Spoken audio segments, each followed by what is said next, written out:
for another episode of Vol Club Confidential, sponsored by the great people at Knoxville Smiles. I'm your host, Austin Price. Coming up tonight on the show, we have Tennessee Lady Vols head coach Kim Caldwell to wrap up season 2. So this will be the final show until August. But before then, we bring in Will Crockett of the Volunteer Club. And Will, you look at the next couple of months, going to be pivotal from a standpoint of just getting ready for those big tailgates. We're going to finish out baseball season and the launch of the new app. Yeah, so we'll spend the next few months getting ready for everything throughout the fall. So for our tailgates, we always want to try to do bigger and better. So we're going to work through that. And then we're really excited about this app that we have coming out. Something that we've noticed really since football season ends with basketball and baseball, we try to do a few events. It's just harder to have as many people there just because not as many people can travel in. We don't have the space, et cetera.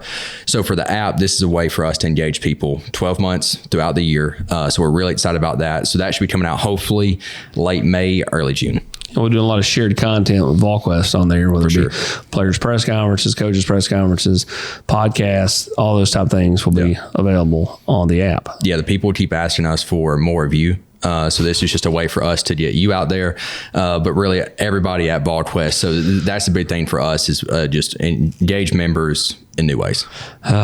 What a guy you are. Yeah, you know it.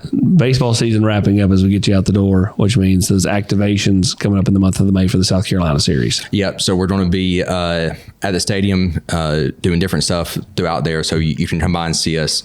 Then as we hopefully host a regional, then super regional, and then in the World Series, we're going to be there the whole way. So as far as they go, we're right there with them. We appreciate you. We also appreciate the great people at Knoxville Smiles. Hi, I'm Dr. Michael Costa. Dr. Malone and I here at Knoxville Smiles are here to help you with any of your dental needs, whether it's a routine cleaning, a root canal, or if you just want some advice. Did you know that you don't have to settle for a denture anymore? My team and Dr. Malone are here to help you no matter where you're at and to help you figure out the truth for your dental health. So give us a call or visit our website at knoxvillesmiles.com.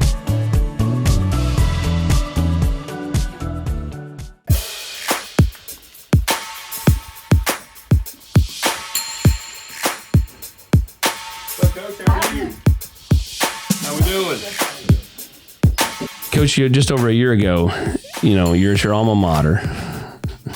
You're not even at Marshall yet. You're not married yet. Mm-hmm. To know how much your life has changed in the last 365 days, how wild has that ride been? It's hard to wrap your head around at this point. Every now and then you think about it. My alma mater is in a one stoplight town in central West Virginia. I mean, the population is 1,400 max, maybe.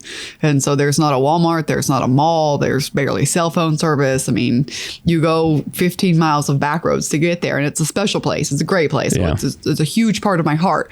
But to go from there and a year later, you're the head coach at Tennessee, it's very hard to wrap your head around. And you want to make those people proud and remember where you came from. But it's just a completely big jump. And then you get married and you buy a house and you sell a house and you do it over and over. And that's what this profession is, isn't it?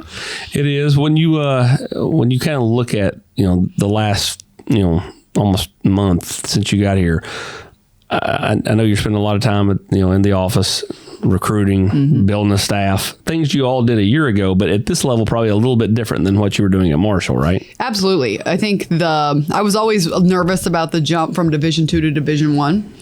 And I would say that jump was easier than the jump from mid-major to high major and the SEC and the way things operate here. I've learned probably more in the last 2.5 weeks than I have my whole career, and just trying to keep up with the order of operations and how things go. And so it's definitely a different ball game.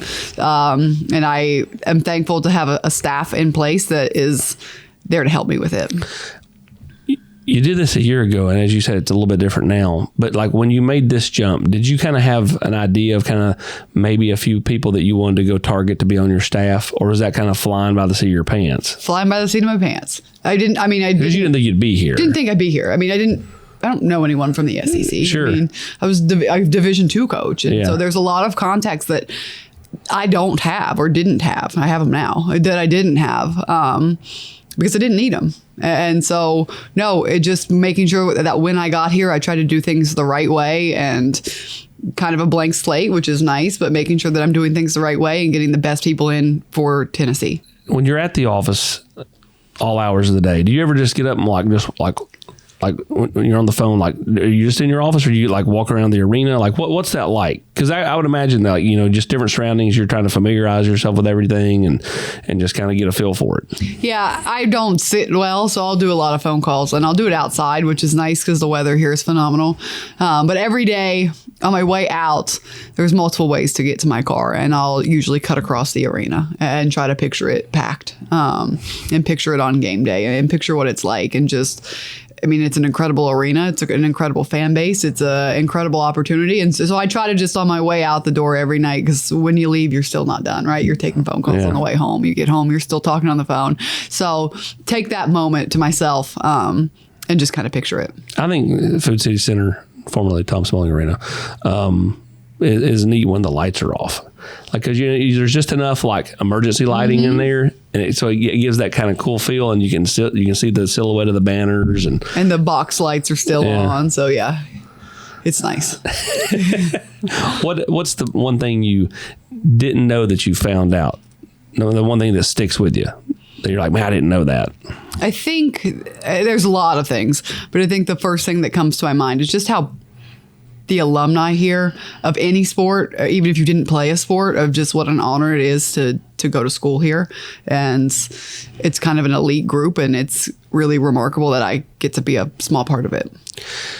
Everyone wants to talk about the pace of play. Kind of for the Tennessee fans that haven't seen you coach, haven't seen your teams play, that don't know, describe it. So we're going to go 5-out offense. We're going to try to get the ball across half court in 2 bounces. So we're going to go as quick as we can to get the ball across half court. We're going to look to hit the home run pass for a quick layup first. It's not going to be there every time, obviously. And then we're going to look to pass it up to the wing and then drive. And then we're going to look to have our point guard go coast to coast and get a layup. And then we're going to go high ball screen, NBA 5-out offense, space and pace, and try to score fast. And when we're going to press, make or miss, variety of presses. We are going to switch that up a little bit, but we want to give our players a lot of freedom. We want to teach them to play. I like to have great players, not great plays. So teach them how to play off of each other, teach them how to drive and kick, and let them go. When you're having a lot of success and there are no stoppages, there's no fouls, there's no any of that. Like, because I know the being able to rotate in and out is a big deal in the offense. Like, is there a point in time where you feel comfortable calling a timeout to kind of give the ones that are out there a break, or do you just let them go? Is it just kind of a feel thing? I don't know if this is a stat, but I would say I probably called the least amount of timeouts of anyone in the country. I let my players use them. I don't like to use them unless we need to, and I'll save them for in game. So no, we run a lot. So I'll usually tell them, suck it up, push through it. We'll get you some subs. Yeah, we'll pick up our bench energy to try to give them some energy to get through it, but rarely, unless it's bad and they're not playing hard, will we burn a timeout. How would you like to, first year, is always different. Coach Heupel kind of did this when he got here, bringing a new style of play in. But if you had if you could kind of script it all, what kind of thumbprint are you putting on the program in year one? I think the biggest thing is we want to be a team that works really hard and plays really hard and is fun to watch. And so we want to be flying around, getting the 50-50 balls, being on the floor, out-rebounding our opponent. We want to be just a hard-nosed blue-collar team. What do you like about the players that you inherited? Because at the end of the day, they're now your players. They're not Coach Harper's players. Just like when Coach Pruitt was out, they become Coach Heupel's players. Right. No, and I appreciate you said that, because there is a lot of your players, not your players. I love them. They're my players, and they're hungry. They have a chip on their shoulder. They want to be pushed. They want to win. They're fun to be around. They're funny. And so the best part of my days right now are being in the gym with them. Do you think they understand at this point the style of play change for them? Yeah. I think they understand. We've talked about it. We've kind of joked about it because we've been pretty light. Like, we've done some skill workouts and some open gym, but we haven't done anything too terrible. But they know. I mean, I'll always talk about it, especially in front of recruits. Like, hey, the running is going to be tough, and they kind of side eye me. Like, they know it's coming. I have a reputation that we run a lot, and they know that. And I'm sure they did their research too, of talking to my former players. And so they know it's coming, but I think that as long as they are going to be given freedom on offense, which they are, they're going to be willing to do that. Coach Heupel comes from a similar type background. He's kind of middle of nowhere, South Dakota. Kind of coming this route. From a coaching standpoint. Is there anybody you could go and talk to about advice? Not necessarily him, but just like you kind of go and pull from and go, hey, what can I expect? What do I need to look out for? Those type of things, making this kind of jump. Yeah. I think every coach here, every head coach here has been phenomenally welcoming. I see Rick all the time, obviously up in the practice gyms, and he's great. I mean, great. Just a down to earth guy that we could talk about anything and would help me find a place to live or help us with anything on the basketball side. And so he's been really, really good just on his side, that I know if we needed anything that I could walk right over. What about from a Lady Vol standpoint? Like, how much, because you've been building a staff, you've been, obviously trying to recruit, fill out your roster, but at the same time, you got to kind of, try to work those alumni, those former players, just because, you're the first non-Lady Vol to be the head coach here. So you're trying to, get to know those people. How much have you kind of worked that, to talk to, former Lady Vols? Yeah, I think it's important to have those relationships and have them be real and authentic, not just forced. And so right now, I think it could come off a little bit as forced. I'm calling you just because I'm supposed to, as opposed sure. I want to actually hear what you have to say. I want to actually learn from you. And so we had a great day yesterday. We probably had 25, 30 alumni in the building watching our practice. Got to talk to them after, got to hear their stories. Their Pat Summit stories were phenomenal. I mean, I could listen to them all day and just have them talking to our former players or our current players. And it was just a great day. And it was happy to see them. I was happy to hear their stories. And again, we welcome them back. We have an open invitation to any alumni that they can come walk into any practice at any time. They don't need to make an appointment, just show up. When you were a little girl and you fell in love with basketball, what do you remember that one time where you're like, man, I just love this game? Like, how old were you? I don't necessarily remember. I have two older sisters. My dad was obviously our coach from a young age. And so I always looked up to them, and it was just always something we did, especially when you're the youngest in a basketball family.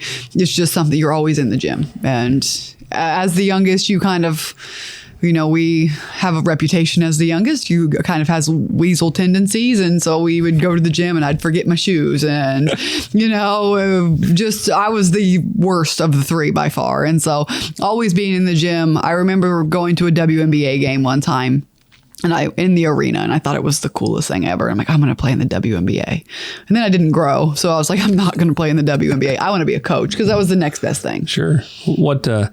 How would you describe your ability as a player? I was not very good. I tried really hard. I was a great teammate. I was in the gym. If I would have been in the gym as much as I was my senior year, I think things for me, I probably put a sense of urgency on basketball too late in life. But I was a 5'10" post player. They thought I was going to grow. My dad's 6'10", my sisters are 6'5" and 6'4". So I was in the post, and they thought that I was going to be taller, and I was not. So my basketball lifespan was pretty short, being 5'10" and not knowing how to really dribble or shoot. What's the family reaction been to all this? My oldest sister and her friends and everyone right from our age grew up a Tennessee fan, but they were diehard Tennessee fans. I mean, had Tennessee blankets, blue tearaway pants. I mean, they were in that era where it was just, there was no other school. And so she's been so excited. She came down the first weekend to see everything. She was already here, and it's amazing, and they're going to be back. And so they're just happy, a little bit worried, but happy.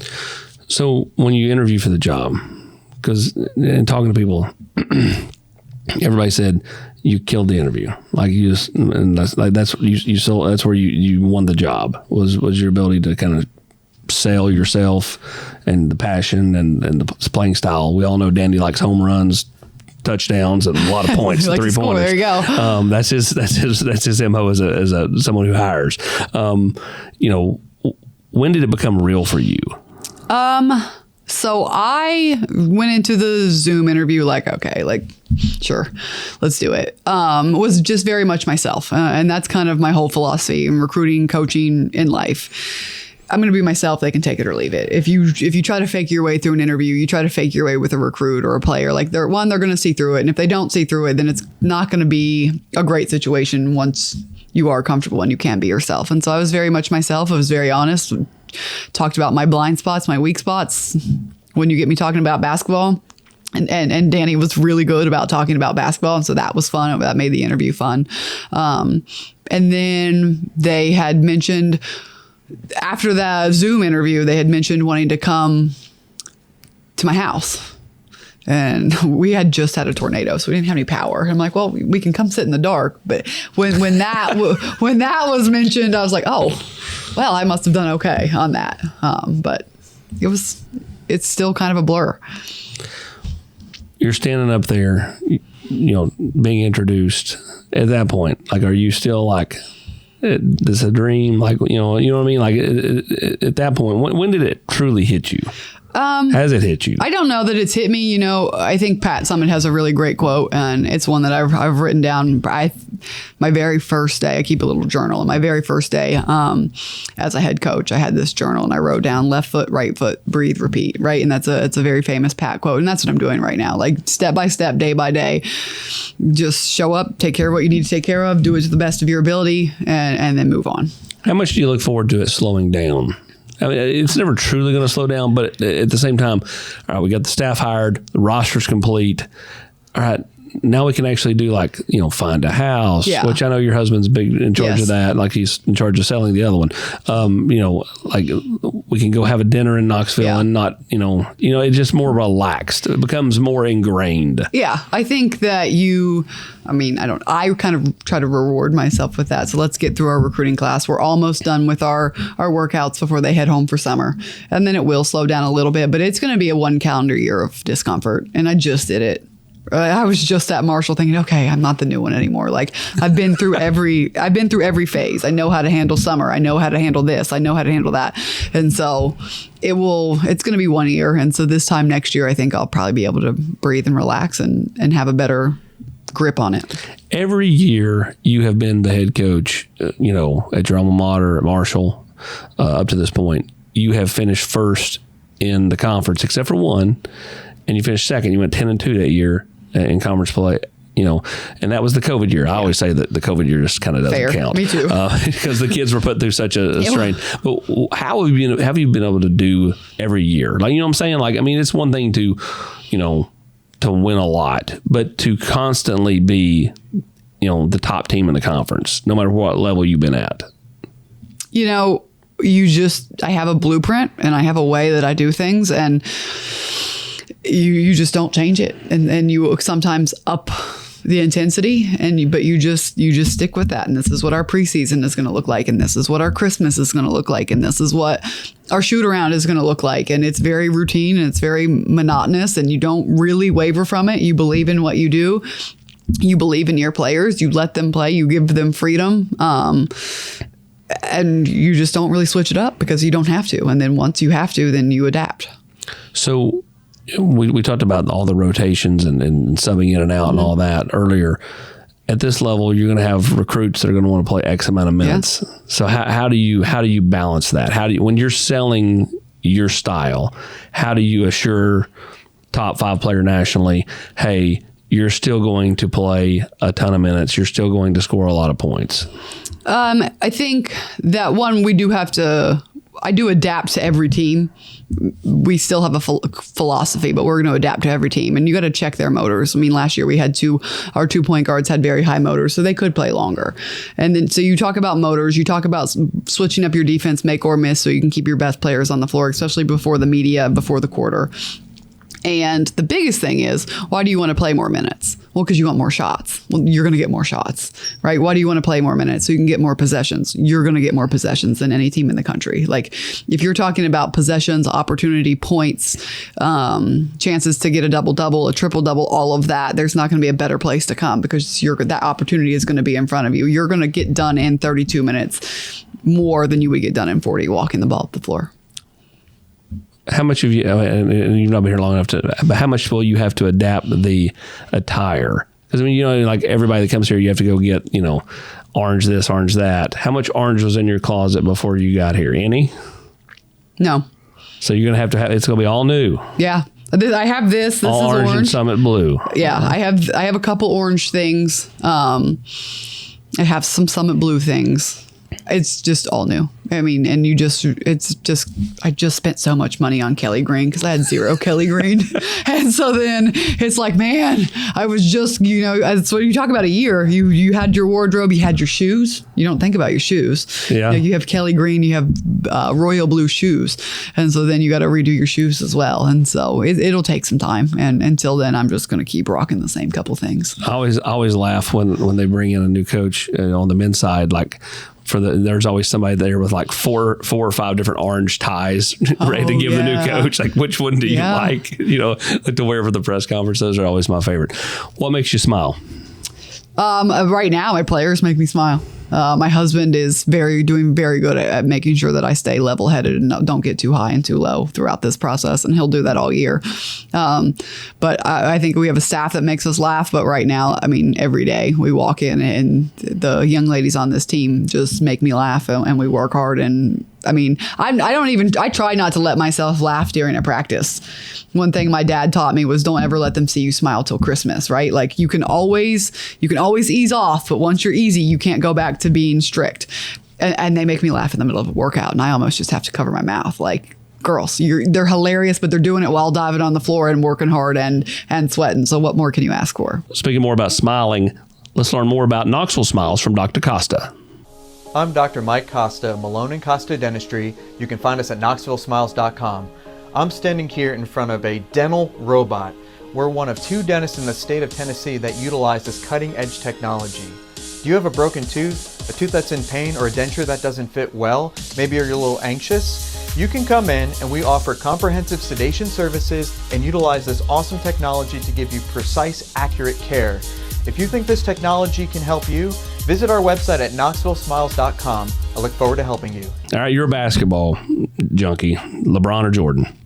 Kobe. See, Kobe gets more votes than you think. I mean, he gets a handful of votes. Mm-hmm. Yeah, I just that was my guy. I loved him. I had like VHS tapes where I would like record their games and go to sleep because it would be on the West Coast, and then watch them the next morning through junior high and high school. Like, I'm always going to say Kobe. Are you even old enough to have VHS tapes? I am. I still have them. That's how much I loved him. Oh, VHS tapes. And then when you would rewind them. Yeah. I'm old. Who's the GOAT for women's basketball?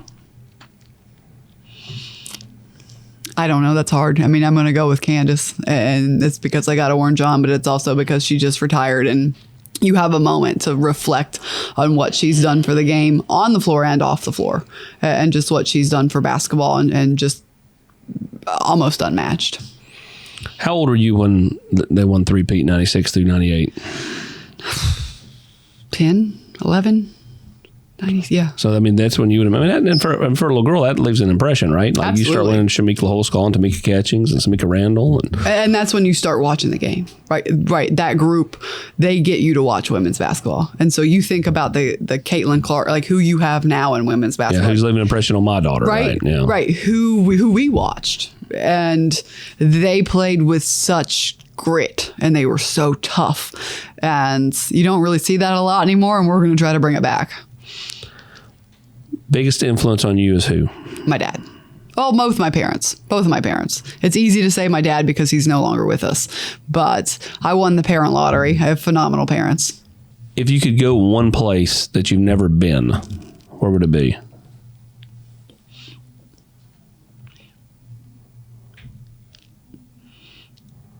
The Division I national championship game.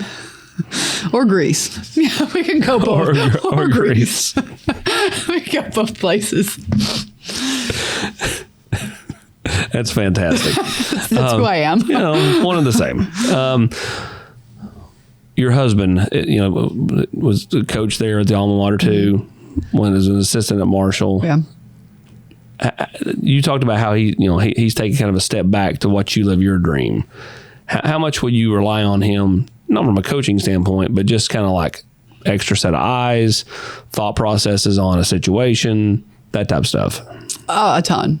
a ton. And it's really nice to have somebody that's maybe not in the office every day or not in practice every day. Can give you an unbiased. They can give you and they don't see it every day, so they can tell you. And he was huge last year. We had a situation last year where I needed some very unbiased advice, and he gave it to me and I took it, and it changed the course of our season. And so that to me is nice. He knows me. He knows my temperament. So he knows sometimes when I'm being dramatic and I need to calm down, and he knows sometimes where I'm where my feelings are involved and I love a player too much and maybe aren't treating them the way that I should. What's the biggest life lesson you've been taught pertaining to basketball? The biggest life lesson I've been taught pertaining to basketball is probably still one of the hardest ones for me to kind of wrap my head around. Is it's so much bigger than basketball. And every now and then you get hit with perspective. You have a player whose parent dies, or you have a player whose house burns down, or you have somebody who's sick in your family, and you spend all of this time worrying about wins and losses and stats and recruitings and appearances. And then you got to put it in perspective sometimes that this is not life. This is something that we do. We do it to glorify God, but this is not life. It's bigger than basketball.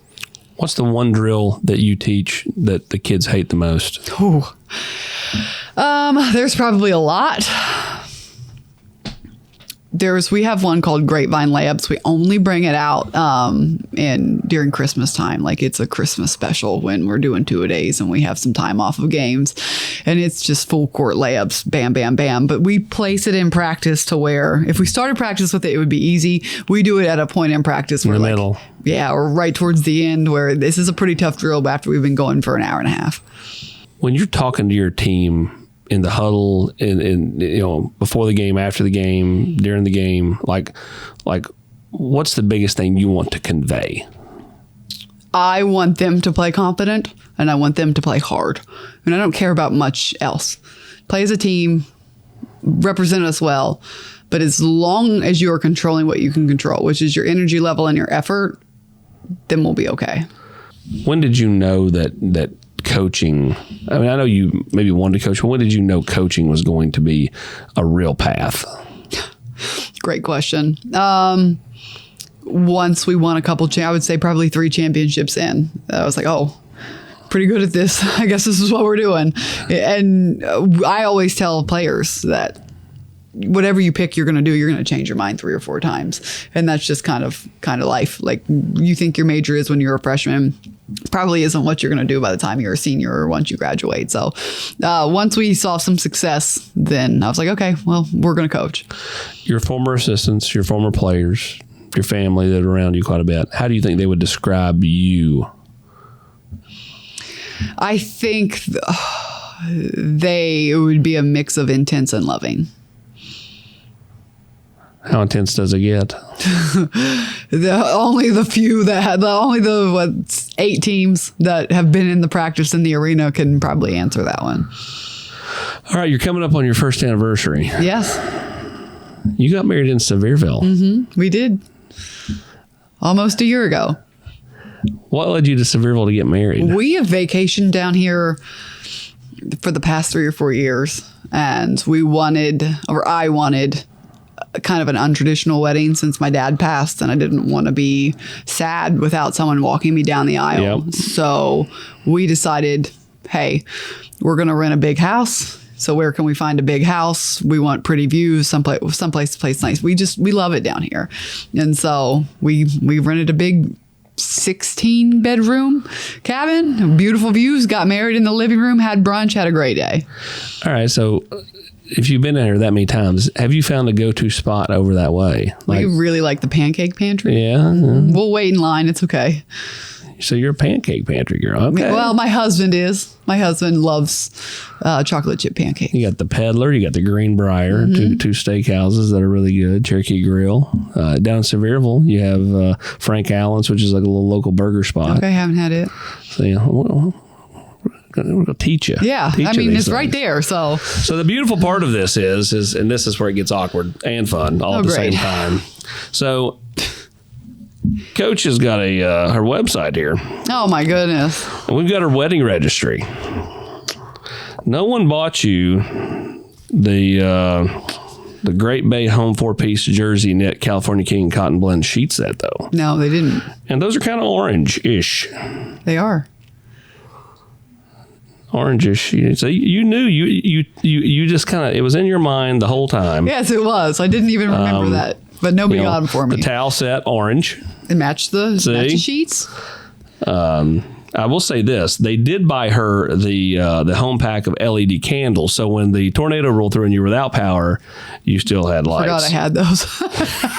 She could have used them. I love this. This is fantastic. This is literally sent to me on the way over here to tape this, and I'm like, you know what? This is the kind of stuff like when Jimmy Fallon popped on Taylor Swift that his mom or her mom had given him the video of her like after the eye surgery. This is why I'm glad that we didn't have put pictures on there of us like throughout the years. I'm going to see if we can get that taken down. What's the best thing your husband did for you? He was all about this job. I mean, any reservation I had, any nerve that I had, he was, this is a do it. And he was excited and he was all in. And when you're married, you have to think about the other person. And he said, no, we're doing this. And didn't even really make it a conversation about him and his side, which is almost unheard of. How did you meet? We went to college together. So we've known each other since 2010. And then when we were in Glenville and we were working alongside of each other, we just became great friends. And the rest is history. Where's the first date to? Oh, gosh. We went to watch, sounds so stupid. We went to watch one of his players. We went to scout one of his players. So we went to recruit a game on the men's side, had some popcorn, sat in the bleachers, watched a game. Did you know it was a date at this point though? Or did you just think you were just going? Yeah, we went to eat. I knew it was a date. Most romantic. Is he a romantic guy?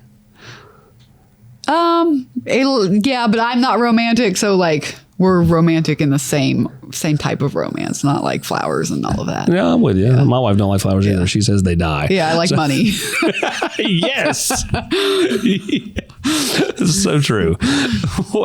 What's the one thing that you enjoy most away from the court? Like what are the extracurriculars for Kim Caldwell away from basketball?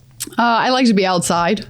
I like to be with my family. I love the beach. So just being in good weather, having some music on. I mean, it's pretty simple. What kind of music? Any type of music.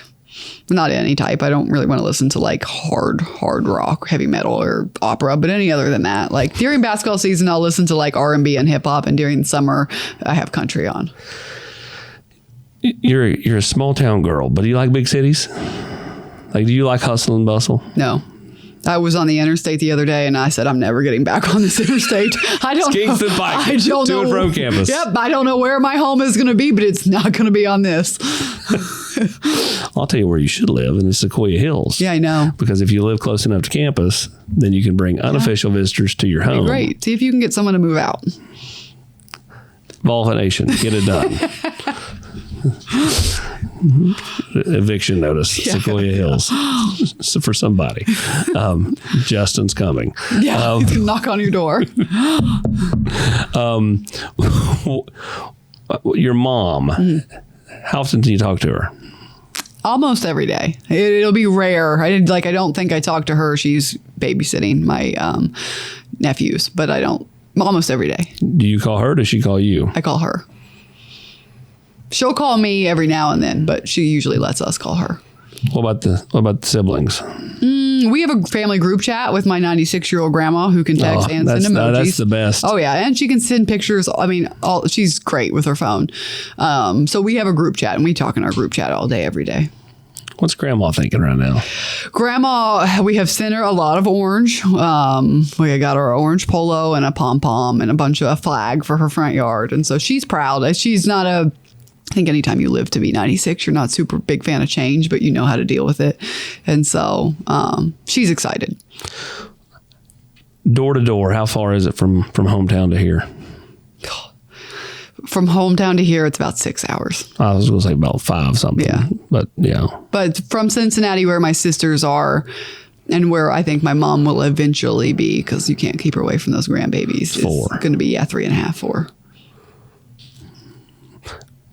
The grandbabies. That's obviously, so you got nieces and nephews. I have 2 nephews. Oh. Yeah. How's that? Great. How old? I think 5 and 2.5. So that fun age. Oh, yeah.